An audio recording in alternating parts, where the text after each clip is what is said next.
Гайетулла Тукай исемендәге Татар дәүләт филармониясе үзенең иҗади гомерендә шул хәтле гигант эш башкарды. Халкыбыз өчен. Менә ул вакыттагы идеологияның зур төзелешләр барган вакытта, заводлар, зур гигант мәйданнары барлыкка килгән вакытта күтәрелеш чорында шушы чорларга туры кирелек, иштәлекле, рухи байлыгын күтәрә торган хезмәт башкарды. Менә шунда ук бик матур җырлар барлыкка килде. Патриотик җырлар, ватанны ярату, сөю, хезмәт, турында тәрбияви җырлар. Әле хәзергә кадәр менә ул җырларның әһәмияте бәяләп бетергесез. Менә шул вакытта да безнең 37нче елдан соң бик зур әһелләребез, сәнгать әһелләребез барлыкка килде.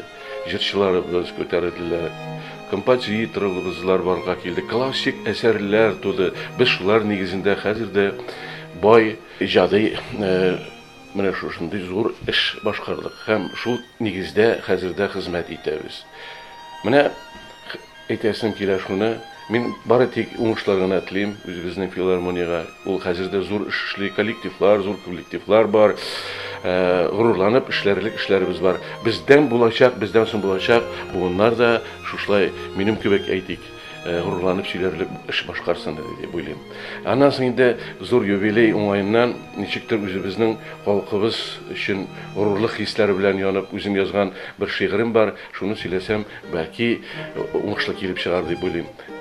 Яу килә дә кырып китә кала берничә бала, шул балалар нигез кора, Гөлстан була дала. Татарлыгын итә татар, барыбер таба җаен, тагын күтәрелә бетәбез дигән сайын, ил нигезе көл булса да далада күмер кала. Моңлы татар күңелендә ул кабат дөрләп ала.